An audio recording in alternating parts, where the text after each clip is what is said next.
Okay. A very good evening to all of you. Thank you very much for joining us this late hour here in Sydney, where Prime Minister has just arrived from Port Moresby.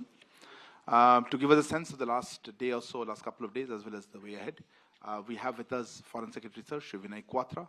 We are also joined by Shri Manpreet Vora, High Commissioner of India to Australia, as well as Paramita Tripathi, Joint Secretary of the Ministry of External Affairs, looking after the Oceania Division. Sir, without further ado, may I hand over the floor to you. Thank you very much, and good evening to friends from the media. As you can see, we have just entered the hotel, straight touching down from Port Moresby in Papua New Guinea. Prime Minister arrived just a while ago on the third leg of his three-nation tour.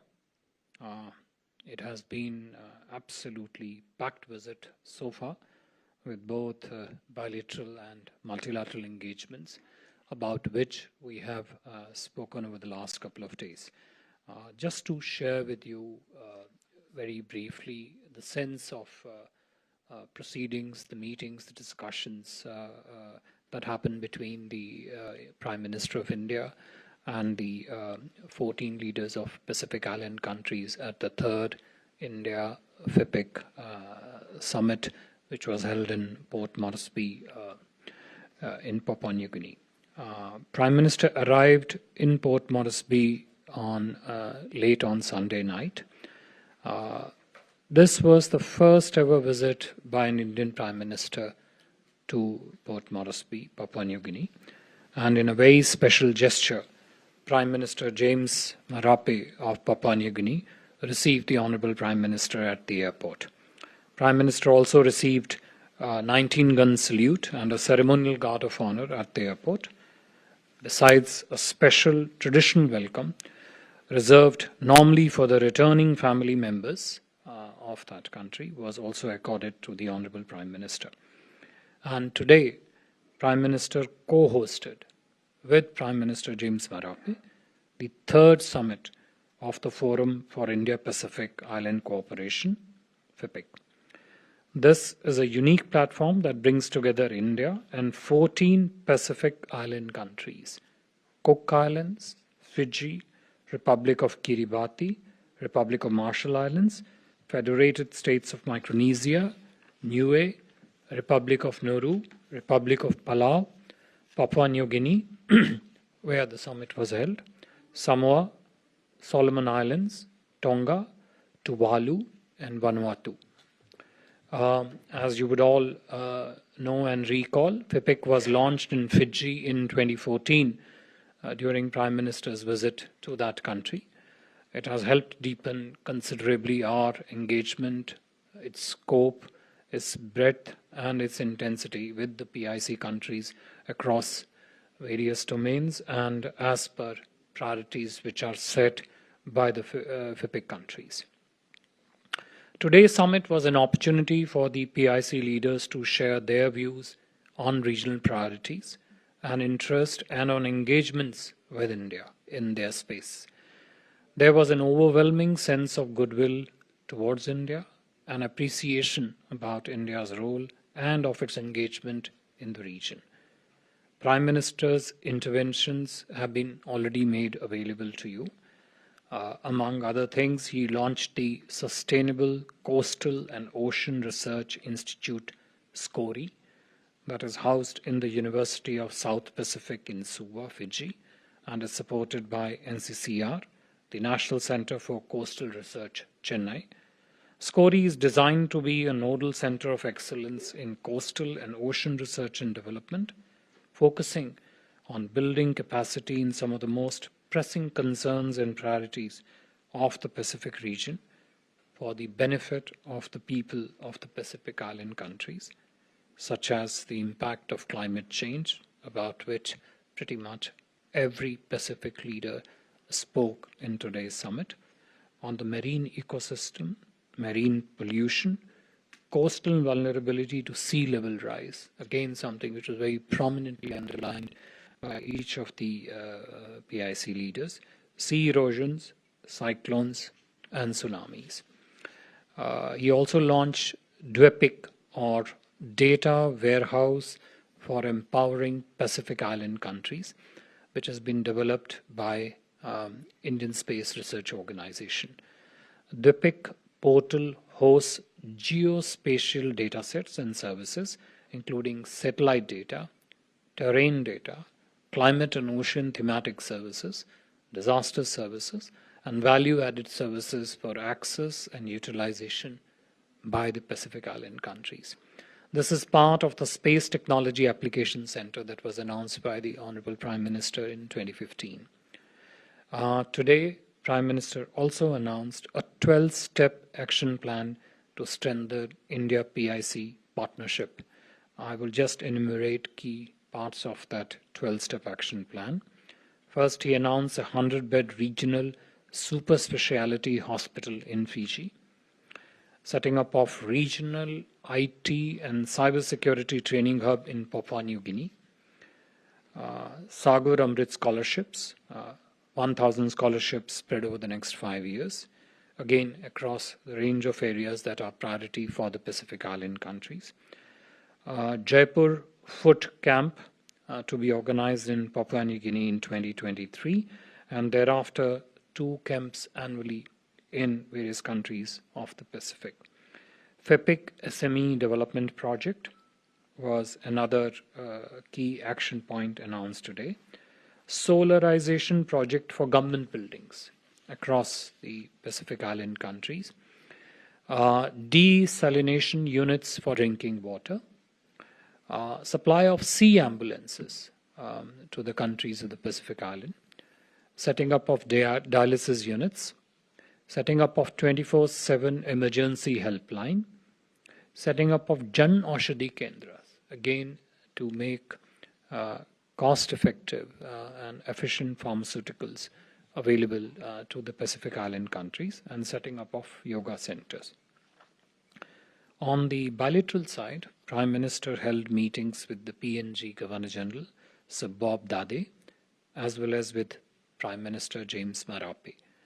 They discussed ways and means to further strengthen their partnership across various sectors, including particularly trade and investment, on matters relating to cooperation in the field of health, capacity building and skill development, as also information technology. Documents on visa exemption for diplomatic and official passport holders, as well as on holding Foreign Office consultations, were also signed during the visit. During today's meetings in Papua New Guinea, Prime Minister was also bestowed with the honor of the highest civilian award of Papua New Guinea, the Grand Companion of the Order of Loguhu.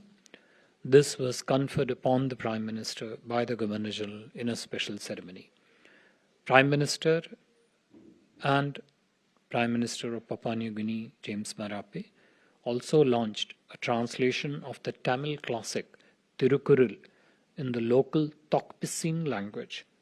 The book is co-authored by linguist Mrs. Subha Sasindran and Mr. Sasindran Muthuvel, Governor of West New Britain, province of Papua New Guinea.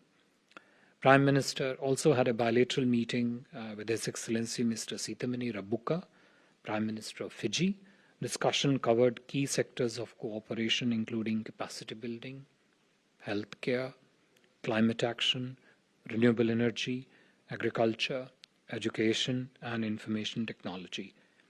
On behalf of the Fijian President, His Excellency Mr. Ratu William Maivallili Kottinever, Prime Minister Rabuka bestowed Prime Minister Modi with the highest honor of the Republic of Fiji, the Companion of the Order of Fiji. Prime Minister Modi thanked the government and the people of Fiji for this honor and dedicated it to the people of India and to the generations of Fiji Indian community who have played a key role in the special and enduring bond between the two countries. Prime Minister also held brief meetings with other PIC leaders who attended today's summit. On the sidelines of India FIPIC Summit, Prime Minister also met with His Excellency Mr. Chris Hipkins, the Prime Minister of New Zealand. The two leaders discussed ongoing bilateral cooperation initiatives and agreed to expand cooperation in various sectors, including trade and commerce, education, information technology, tourism, culture, sports, and people-to-people ties. Before departure from Port Moresby, Honorable Prime Minister interacted with the alumni of the Indian Technical and Economic Cooperation training courses from across the Pacific Island countries. These included senior government officials, leading professionals, and community leaders who have received training in India under ITEC. Since the last FIPIC Summit in 2015, India has trained close to 1,000 officials from all countries in this region. India has also sent experts on long-term deputation to agencies in these countries to assess them across various areas of economic activity. Prime Minister will be in Sydney till Wednesday evening. During this period, this is just to give you a bit of an outline of what lies ahead of a Prime Minister's visit to Australia, to Sydney. He will hold bilateral meetings with the Honourable Prime Minister of Australia, Anthony Albanese, also call on Governor-General David Hartley, and a meeting with Leader of the Opposition, Peter Dutton. Prime Minister Albanese will also host a dinner for Prime Minister, and during his upcoming 2 days of stay, Honourable Prime Minister will meet leading CEOs and also address the Indian community here. We will share more and detailed information on his visit, on his various engagements during his stay in Sydney over the course of a couple of days. I would stop here, and if there are questions, we'll try and answer them. Thank you. Thank you, sir. Before I open the floor for questions, ground rules, please introduce yourself and the organization that you represent. Yeah, Siddhant, let me open with you. Microphone, please. Hi, sir. Siddhant from Vion. How much is India's engagement with the Pacific countries important to India's vision of the Indo-Pacific? My first question. And second, when it comes to meeting with the Australian Prime Minister, how much focus will be the Khalistani extremism, a concern which India has raised publicly several times? Okay. Yeah, Manish. Microphone. Manish Chand, India Rights Network. So this FIPIC Summit took place after a hiatus of 8 years. Following this summit, can we expect a more structured, more regular engagement? My second question is, Pacific Island countries have become an arena for geopolitical rivalry. At this summit meeting, what kind of views, what were the views of the leaders about India's role in the region? How did they look at it? Okay, I'll take the last set of questions. Yeah, then we'll have one more round. So, in addition to Manish's question, If you introduce from DD News. Thanks, Sir, when we are talking about this FIPIC summit did take place after a hiatus, I would like to know what, in the discussions, from any subjects that have been taken up from the FIPIC 1 summit and FIPIC 2 summit, anything that has been carried forward? You mean implemented? To be honest, a lot of issues that I'll let Foreign Secretary answer that, but a lot of issues, of course, have been, and today you saw the implementation announcements. So maybe, okay, you have a question? Or I'll take another round of it. I already have 5 questions. Just give me a second. So, Let him sir is saying, go ahead. mic, yeah. I'm Vishal Munga from Aaj Just wanted to ask whether the Prime Minister would raise the issues of Hindu mandirs being attacked here in Australia. Will it be raised tomorrow or whenever he meets the Prime Minister of Australia? Okay. Okay, so.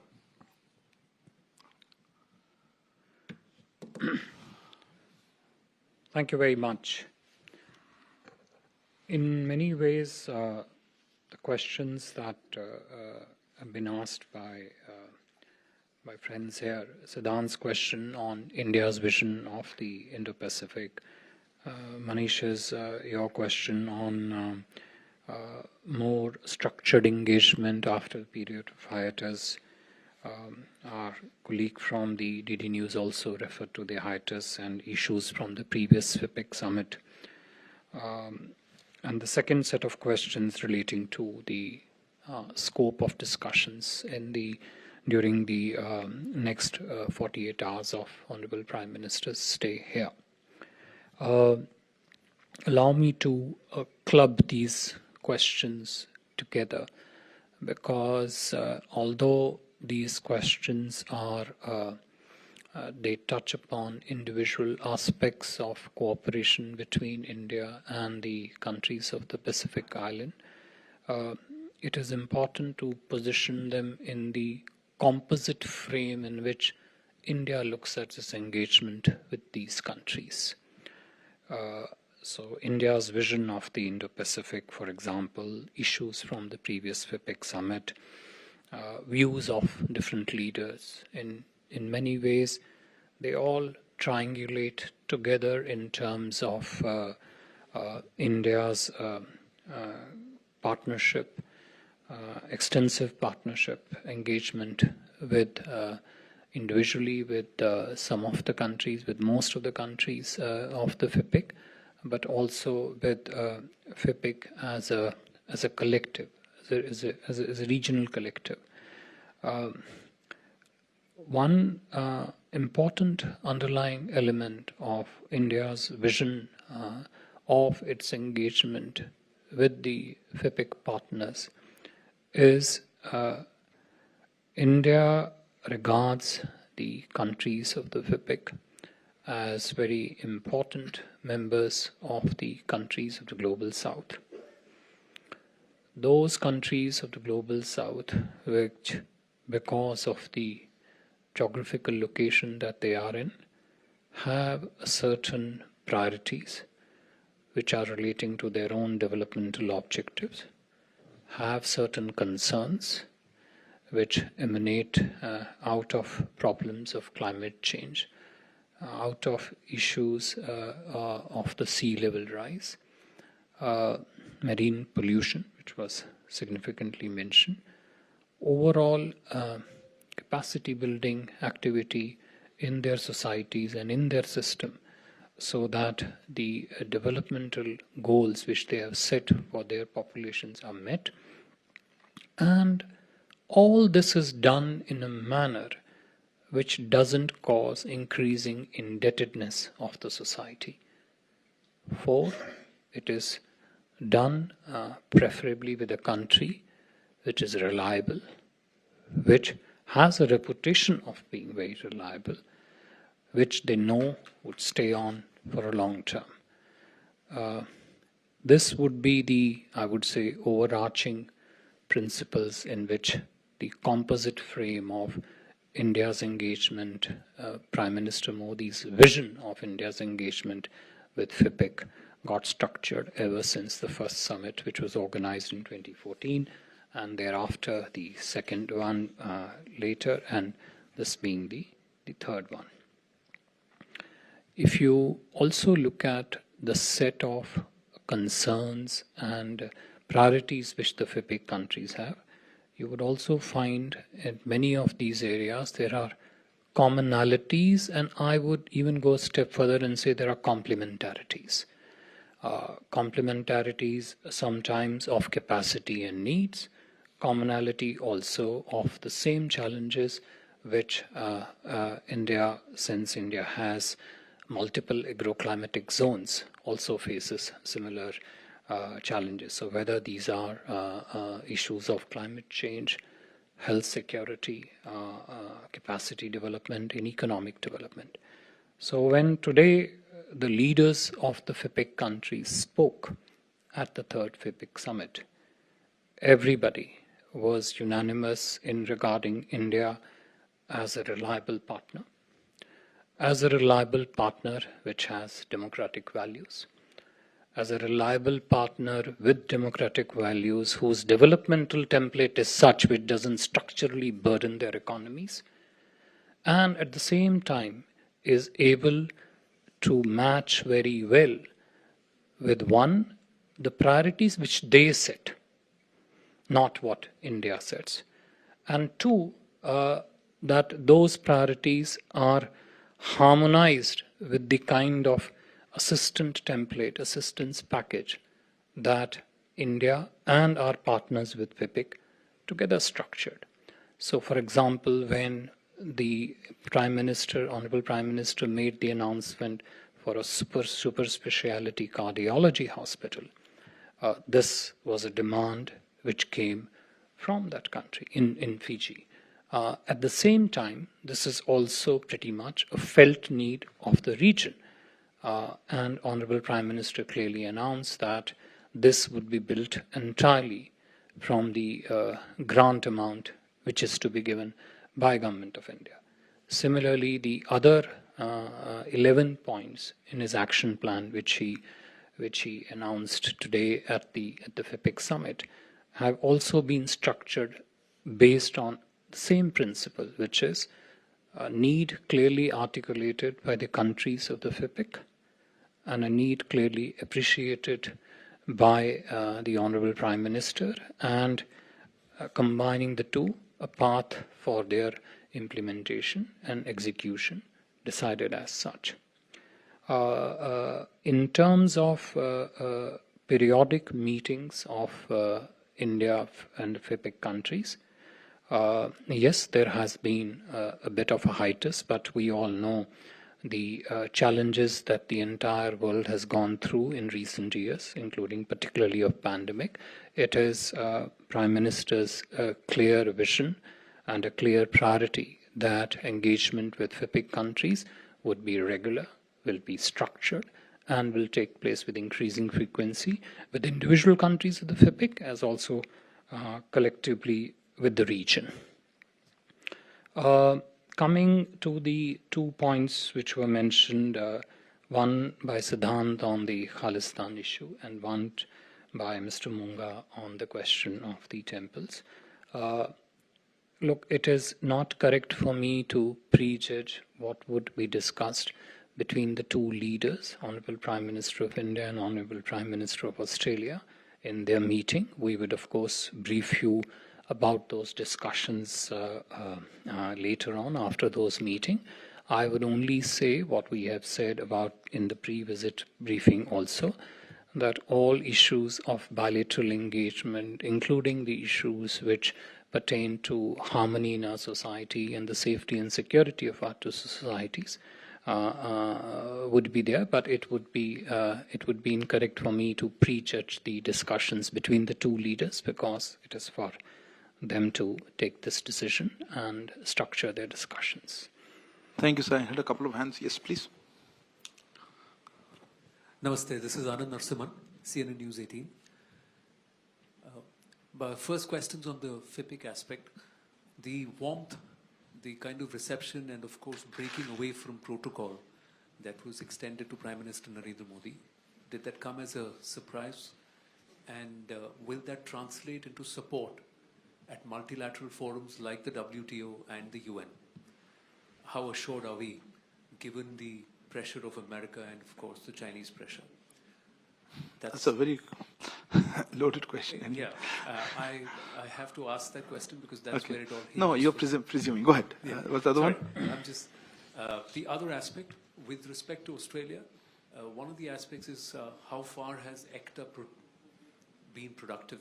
So is that going to be the common ground or key aspect which should be looked at? And the other aspect, final question, on the extremism aspect, it's the issue of secessionism which is not being understood. Will that be impressed upon beyond just the religious protection or protection of the Indian diaspora, the act of secessionism against India? Okay. Yeah, Vishal.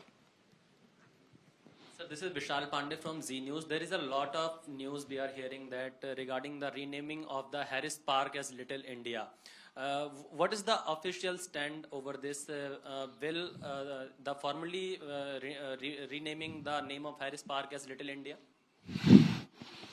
If you wait another 24, 48 hours. Anyway, so no other questions? So we'll close. Yeah? I'm sorry? Okay, I thought you were a camera person. Why don't you sit here? Okay, go ahead. My camera is here. Okay, go ahead. I'm Jay from Australia today. Okay. I'll elaborate what Anand was saying. Is this secession movement of Khalistan kind of dangerous for Australia as it is for India? What are the security aspects or the sharing of information with Australia going on, and how important it is for Australia to understand where it is going? Thank you. How important for Australia? Okay. So I'll close with that. Thank you. Look, let me just first take up the entire set of observations, I would say, translated into questions on different aspects relating to upcoming discussions between the two leaders. I've clearly mentioned to you that it would be not correct for me not to prejudge in any way what the two leaders discuss. But I have also mentioned to you that insofar as questions relating to harmony and safety and security of our two societies, they have always been discussed, periodically been discussed between the two systems. How those talks are positioned between the two leaders, we will brief you in detail after those talks are over, so that you can not attach assumption to your questions, but rather have evidence of what happens. That would be far more specific in terms of that element of your observation. On your question relating to surprise on the welcome, whether the surprise and sentiment translates into something as if it's a transaction, which surprise and sentiment are related intrinsically in a very different way compared to how sentiment and other aspect is related, which you mentioned. I think I would put it slightly differently. I think it's a question of the frame of assumption. There is a frame of assumption that surprise and sentiment was for a purpose. There is another frame which takes surprise and sentiment as absolute elements of a relationship between the two societies, of a relationship between the leaders. And then the productive nature of that relationship, which translates into specific elements of cooperation. I think the welcome that the Honorable Prime Minister was accorded in Papua New Guinea, the warmest of the sentiments that was shown not just by the Honorable Prime Minister of Papua New Guinea, who broke all protocol, came to the airport, welcomed Honorable Prime Minister, provided the ceremonial 19-gun salute, but also by the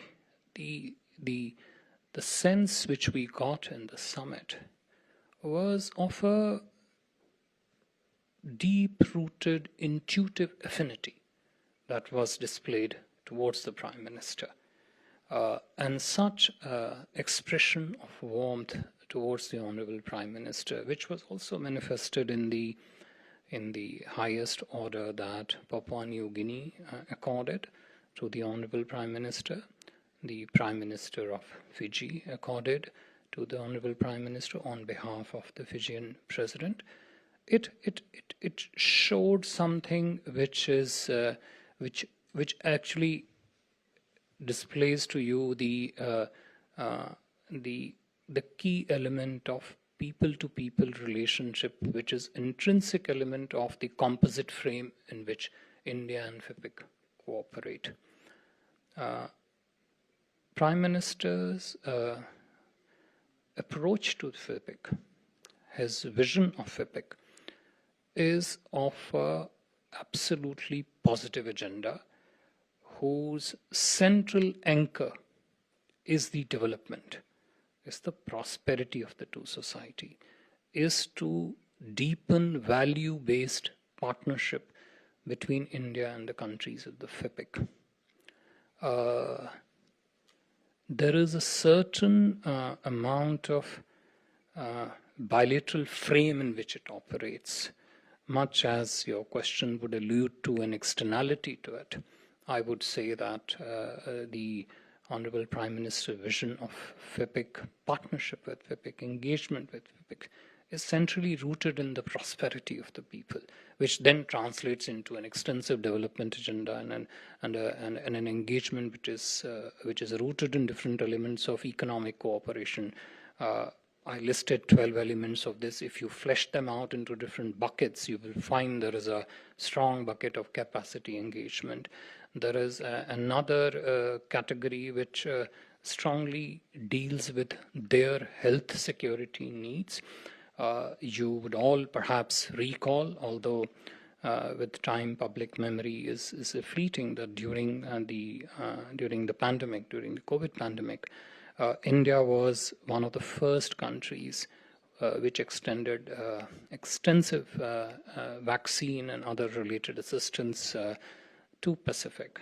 And that was simply because our approach to development is humanity-centric, human-centric, not for the want of any transactional gain that you perhaps insinuated in your question. So I think Prime Minister's vision of FIPIC is rooted in that fundamental sense of humanity, people-centricity, and that was clearly a display during this particular summit and was deeply appreciated across the FIPIC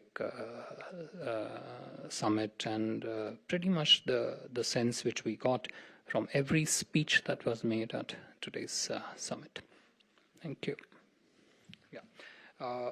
Again, in terms of larger frame of economic cooperation between India and Australia, ECTA in particular, and progress from ECTA to Comprehensive Economic Cooperation Agreement.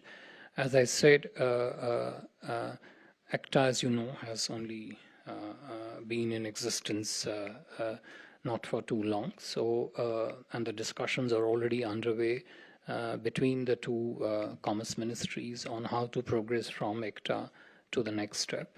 Clearly, again, it's not, it is rather inappropriate for me to see how leaders would take stock of how the progress has been under the ECTA and the next steps. But clearly, the wider transformation in the sentiment between the two economies. And if you were to look specifics, specific manifestations of that sentiment between the two economies, not just limited to trade and the movement of capital, but also trade in goods, trade in services. I would say in some ways discussions on technology partnership, education as a separate rubric of engagement. Those, frankly, have seen very rapid, concrete examples we have seen clearly in the last just 6-7 months, including in particular during the very successful visit of the Honorable Prime Minister of Australia to India. But the details of this in terms of, and they are reflected in our trade data, I mean, between the two countries, very fast growth we are seeing. I think growth from month to month is quite rapid. Clearly, the value that ECTA has unlocked in terms of commodities, goods, services, and their movement between the two economies has been quite considerable, that's clearly. But it also shows that that we should be hopefully able to progress quickly onto the next steps. But that I would leave for the two principals on both sides to work out. Thank you. Thank you very much, sir. Thank you also to Shri Manpreet Vora and Srimati Paramita Tripathi. Thank you all for joining us. Stay tuned for the visit. Thank you. Thank you very much.